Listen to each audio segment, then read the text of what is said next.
Shabbat Shalom. If only my mom could be here to hear such an introduction. Yeah. Well, it is wonderful to be here in your community. I want to, of course, thank my good friends, Rabbi Strauss and Rabbi Simons, and of course, Rabbi Wallner, for inviting me and sharing the Bima, and of course to Rabbi Greenstein, who's, we should all collectively wish a Mazal Tov to Rabbi Bauman, who is now being installed as the senior rabbi in New Orleans. And I want to thank your community.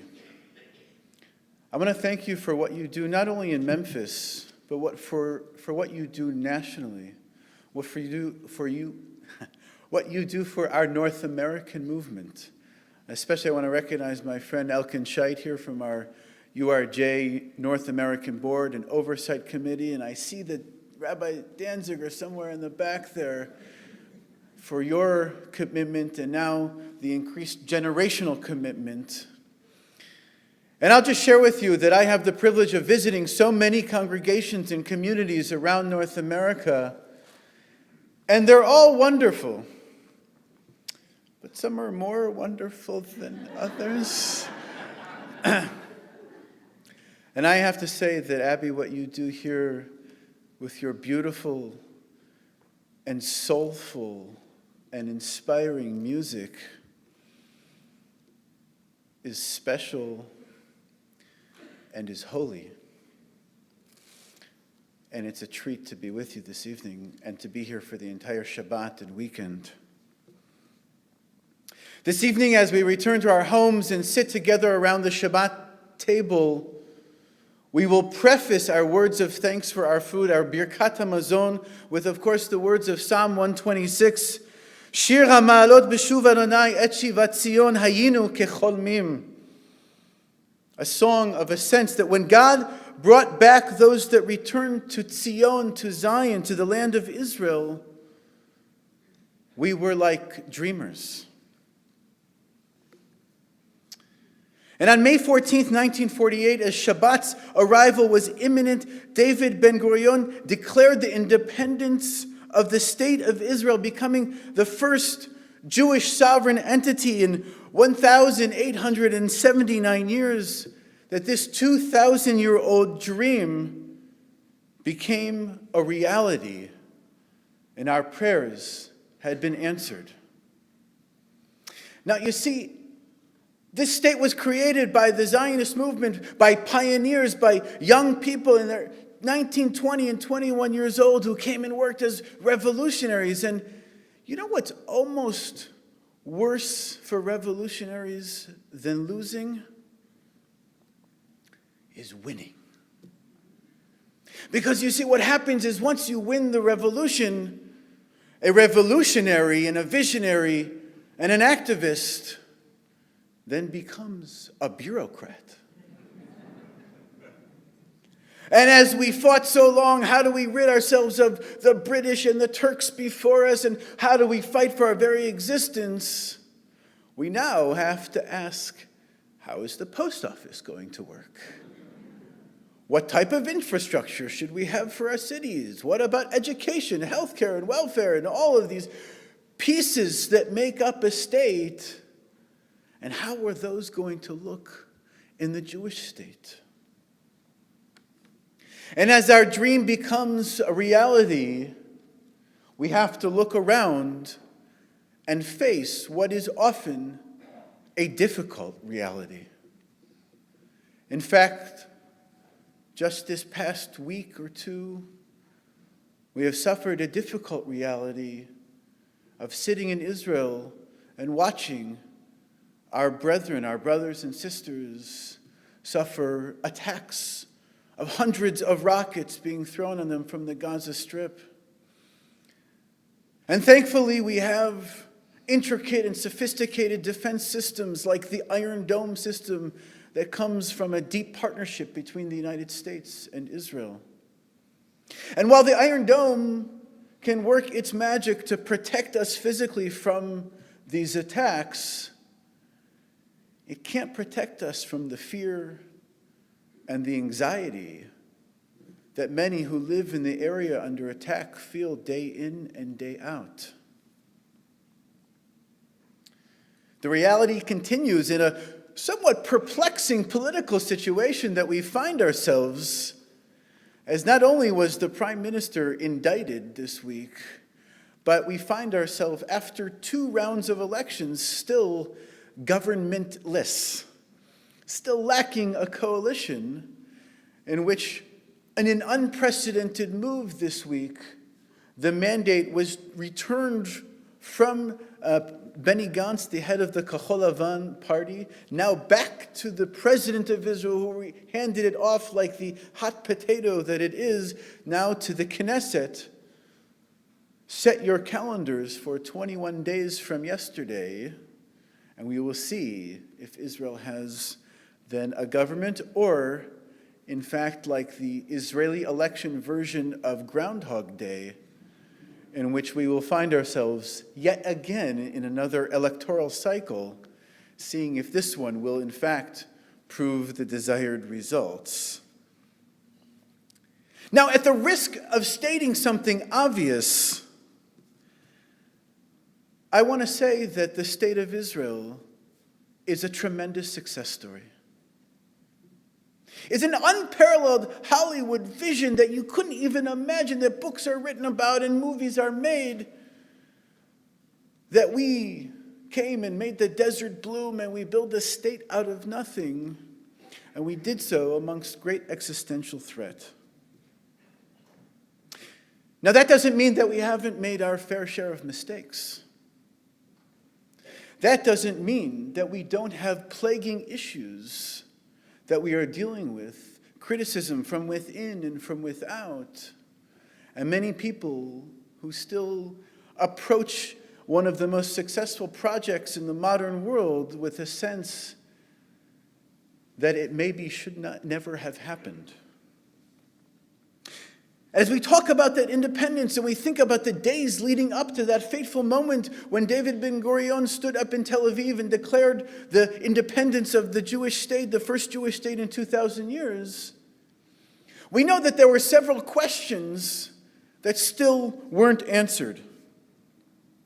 In fact, in the days and weeks leading up to the declaration of the state, did you know that 3 major questions were still unanswered?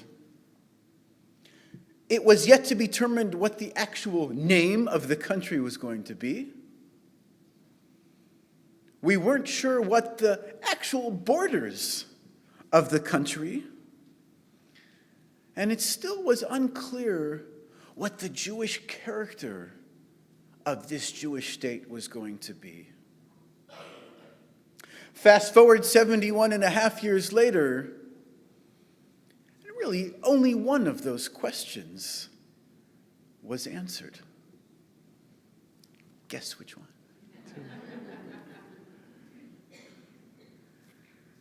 And so those days, those early days of building the state, Zionism was relatively easy to define, of course, in hindsight. And despite the various approaches, whether it was labor Zionism or religious Zionism or revisionist or socialist, the main goal was 3 things: to build, and to build. And you see, that was just building off of this week's Torah portion. Now, I'm told by Rabbi Strauss that everyone here reviews the Torah portion at least 15 minutes every night before you go to sleep. And so I won't revisit the obvious details that you're well familiar with. But I will say that in this parsha, Avram Avinu continues on the track of fulfilling what we may now see to be the Zionist dream. Of course, 2 weeks ago, you remember when God told him, Lech lecha me'eretzecha, go forth from your land, el haaretz asher areka, to the land that I will show you. That wasn't enough, though, because he was still a guest. He was still ger v'toshav, a stranger among this new land and new country, and didn't really have firmly planted roots. It wasn't until the unfortunate and sad moment when he begins to bereave and mourn for his wife, Sarah, that he begins to actually firmly plant roots. And this week we hear that he insisted on purchasing the cave of the Machpelah, insisted on buying with real money, okay, no mortgage, just straight up payment, a place for her to be buried, establishing what some may call facts on the ground, and what we now see as the beginning of our divine inheritance, the beginning of our having a place, an achuzah, a stronghold in the land of Israel. Now for myself, and as Rabbi Strauss mentioned, I had unbelievable formative moments in Israel, whether it was a swearing-in ceremony in the army or watching my Sabra daughters being born there in Hadassah Hospital. But I couldn't really identify with Avraham until I also purchased an apartment in Israel. It was that moment when he said, okay, now having come from abroad and being what we call an oleh chadash, a new immigrant, which, just so you know, you will always be an oleh chadash. You will always be a new immigrant your entire life. I felt, okay, I had made it. We have our own four walls here in Jerusalem, and we are firmly established. We had a physical representation here in the land. But the question of what is going to be my Zionism now? Is it enough to just come and live here and be here? My answer was no, and the search went on. Now, have you ever heard of rabbis talking about receiving their calling? You're familiar with the concept? Well, fortunately for me, mine came in the form of an actual phone call, which is helpful, by the way. And it was a phone call as a friend of mine to say, you know, it's nice that you're working and teaching affluent Jewish kids from the suburbs of North America, but I'd like you to come and work with real Israelis. I said, well, what did you have in mind? He said, come with me on Friday. By the way, every good Jewish story starts as the sun is setting on Friday afternoon, okay? But this one is actually true. And so I hopped in his car and we drove down to a small town in between Tel Aviv and nowhere called Kiryat Gat. You see, Kiryat Gat was a development town where immigrant group after immigrant group was settled there. And he said, you are going to be the Shabbat guy at a boarding school here in Kiryat Gat. And I said, I'm sorry, you want me to be the Shabbos goy at a what? He said, no, you're going to be the Shabbat guy. You're going to lead services for them and have discussions with the students and just be a positive Jewish role model. I said, okay, I'd been a camp counselor long enough in my life, I could handle this. And as we're arriving into the boarding school, you have to understand, it's a boarding school where children ages 8 to 18 were sent because their parents simply couldn't take care of them.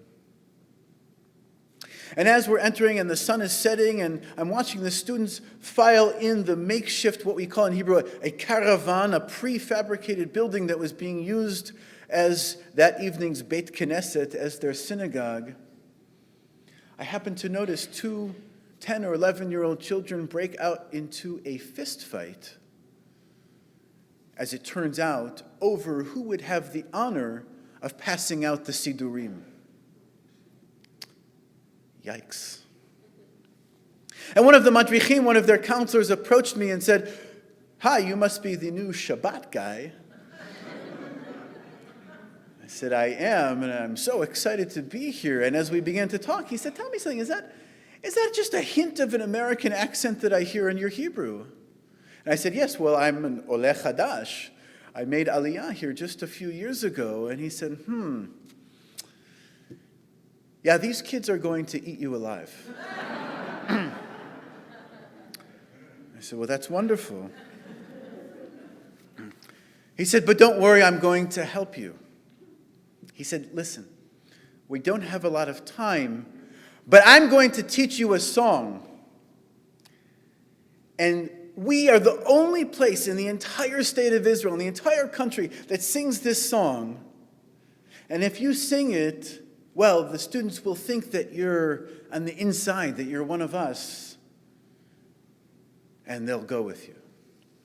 I said, okay, thank God for this guy. And he takes me around the corner and says, okay, listen. It goes like this. And he begins to sing. Shalom Rahav, Yisrael Amcha. And I started to laugh.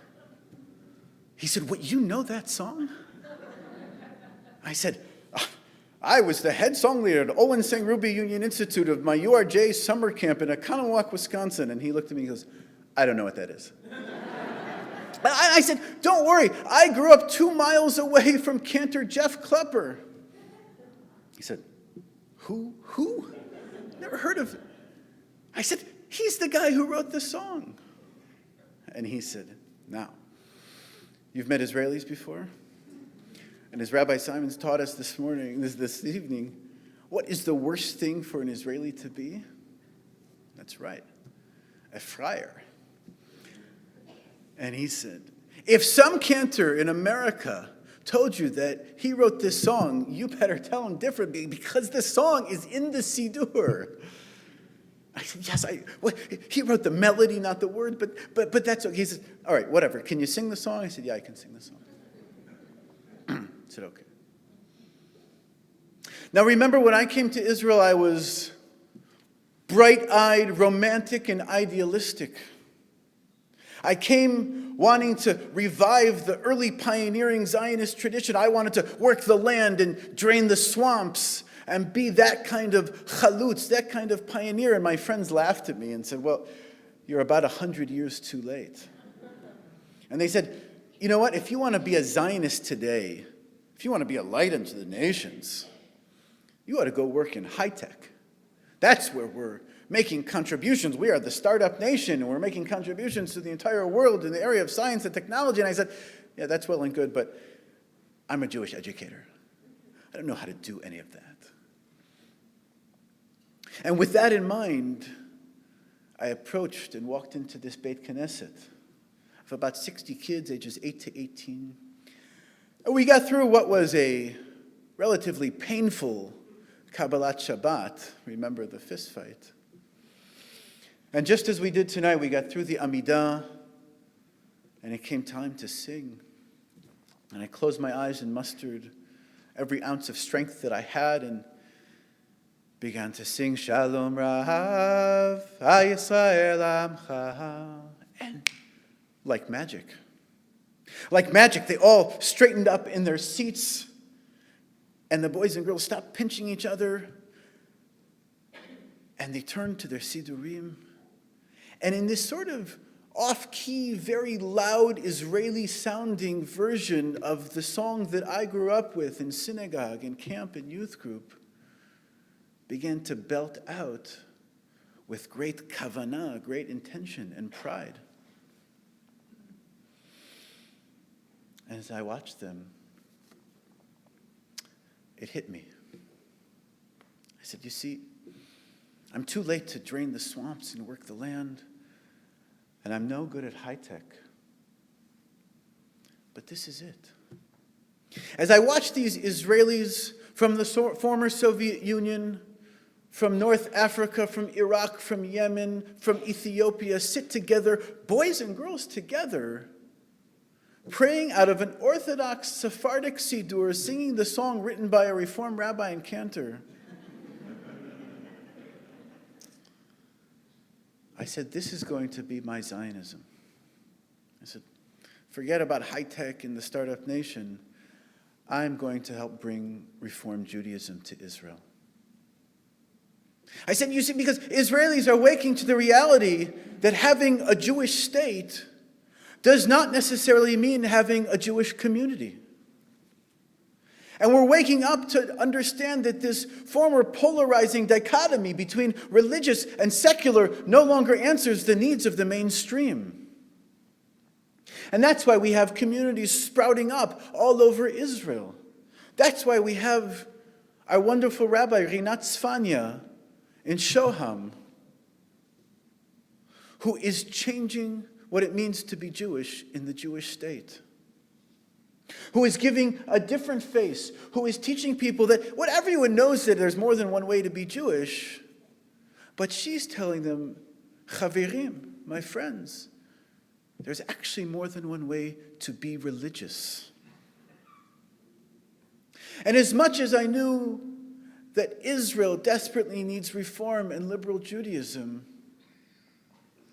Reform Judaism desperately needs Israel. And my message for you tonight is that this is not a show that we watch from the audience. This is not an event that we are spectators to sitting on the sidelines. No, this is very real, and you are part of it. You see, we have an opportunity coming up for us to share and raise our voices and help advocate for the Israel that we want to see. Of course, so many of us spend our time with organizations dealing with American foreign policy and saying how critical it is that we maintain our support for Israel. How critical it is that we understand that Israel still, 7 decades later, is facing existential threats. But this January, you will have an opportunity. You will have that moment to vote and to express the only democratic opportunity that you have to show your support and to help build our movement in Israel. These World Zionist Congress elections come once every 5 years, and they help determine policy and critical funding, critical budgets for our movement in Israel. My friends, if we care about what's happening in Israel, if we care about bringing together the 2 largest Jewish communities here in North America and there in the state of Israel, then I ask for you one thing, and that is to help mobilize and organize the entire Temple Israel community. Bring the fervor and the inspiration that you have here tonight and say that we are in fact part of something bigger than ourselves. Our community needs to be heard, and our movement in Israel is counting on us.